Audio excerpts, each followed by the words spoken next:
오늘 우리가 볼 하나님의 말씀은 느헤미야 8장 5절에서 12절 말씀입니다. 에스라가 모든 백성 위에 서서 그들 목전에 책을 펴니 책을 펼 때에 모든 백성이 일어서니라. 에스라가 위대하신 하나님 여호와를 송축하며 모든 백성이 손을 들고 아멘 아멘 하고 응답하고 몸을 굽혀 얼굴을 땅에 대고 여호와께 경배하니라.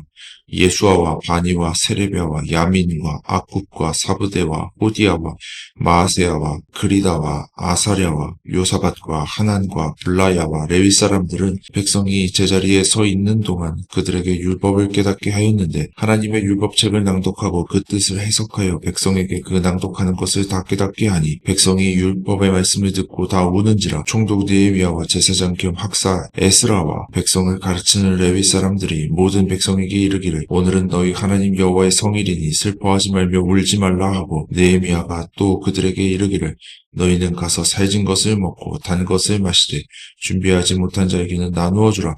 이날은 우리 주의 성일이니 근심하지 말라.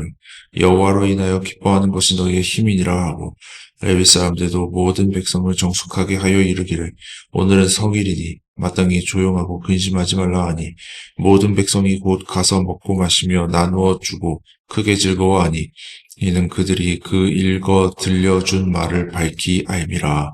아멘. 이 교회, 저 교회를 다녀보면 회복이 필요하다고 말하는 교회가 생각보다 많습니다. 작은 교회건 큰 교회건 관계없이 회복을 부르짖습니다. 교회들이 회복을 이야기할 때 그것은 크게 네 가지인 경우를 볼 수가 있는데요. 첫째는 전도를 회복하자는 것입니다. 예수님이 이렇게 명령하셨습니다. 마태복음 28장 19절 말씀입니다. 그러므로 너희는 가서 모든 민족을 제자로 삼아 아버지와 아들과 성령의 이름으로 세례를 베풀고 둘째는 소그룹을 회복하자는 것입니다. 목회데이터 연구소에서 2024년에 진행한 조사에 따르면 예배 소그룹 참여도와 신앙 성장의 상관관계를 조사한 적이 있는데 신앙이 깊어졌다고 응답한 사람 중에 예배와 소그룹 참여에 소극적인 사람은 0.5%에 불과한 반면 예배와 소그룹 참여에 적극적인 사람은 40.4%나 되었습니다. 이처럼 소그룹은 교회의 부흥, 개인 성장에 있어서 필수적인 것입니다. 그래서 많은 교회들이 소그룹 참여를 강조하고 있습니다. 셋째는 분열을 경험한 교회가 기존 사역 시스템을 유지하기 위해 남은 사람들이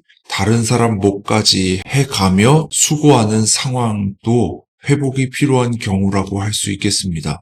마지막으로 빚이 많은 교회는 그 빚을 해결하기 위해 아끼고 절약하는 노력을 기울이기도 합니다. 이처럼 많은 교회가 회복을 위해 힘쓰고 있습니다. 그런 사람들에게 바로 성경의 느헤미야서가 지침을 제시해 줄 것입니다. 성경에 나오는 느헤미야는 무너진 예루살렘 성벽을 수축하기 위해 힘썼습니다. 예루살렘은 한때 유대교 성전이 있는 종교의 중심지이자 번성한 도시였지만 훗날 다른 나라의 식민지가 되면서 황폐해졌습니다. 그것은 야훼 하나님을 믿는 많은 사람들의 마음을 아프게 했습니다. 느헤미야도 그들 중 한 사람이었습니다. 그는 왕궁에서 높은 직책을 가지고 있었는데 예루살렘의 회복을 위해 자신이 누리고 있는 특권을 다 포기하고 자진해서 황폐해야 된 예루살렘으로 갔습니다. 그가 높은 직책에 있었던 까닭에 대제국의 왕으로부터 지원을 받을 수가 있었지요. 그렇지만 그가 하는 일이 항상 순탄한 것만은 아니었는데 느헤미야는 때로 사람들의 비난과 공격을 받아야만 했습니다. 오늘날도 마찬가지입니다. 이 세상에는 지금도 이름도 빛도 없이 수고하는 느헤미야들이 존재합니다. 우리도 하나님의 나라를 회복하는 일에 참여하다 보면 많은 에너지와 인내가 필요하다는 것을 깨닫게 됩니다. 그러나 그것보다도 더 중요한 것은 우리가 하나님의 나라를 회복함에 있어서 그 목적을 잃어버리지 않는 것입니다. 느헤미야서를 읽어보시면 느헤미야가 그토록 예루살렘 성벽을 중건하기 위해 노력한 이유가 단순히 이스라엘 사람들이 평안히 살기 위함이 아니라 하나님을 잘 섬기기 위한 것이었음을 알 수 있습니다. 7장까지는 이스라엘 백성들이 예루살렘 성벽의 중건을 위해 노력한 것을 볼 수 있습니다. 있습니다. 그것은 현실적인 이유가 작용한 것인데 예배를 잘 드리기 위해서 예배를 방해하는 세력을 막아줄 방어막이 필요했던 거예요. 오늘 우리가 읽은 말씀은 느헤미야가 어떤 노력을 기울였는지를 소개하는데 그것은 말씀을 가르친 것입니다. 하나님의 말씀을 가르쳤다는 것은 결국 하나님을 더 잘 섬기기 위한 것이 아니겠습니까? 느헤미야는 그 일을 한 겁니다. 전도를 왜 합니까? 그것은 단순히 교회를 키우기 위한 것이 아닌 하나님의 나라를 확장하고 더 많은 사람이 구원을 받게 하기 위함이 아닙니까? 소그룹도 마찬가지죠. 우리가 교회 빚을 왜 갚습니까? 그래서 남는 돈으로 선교에 힘쓰기 위해서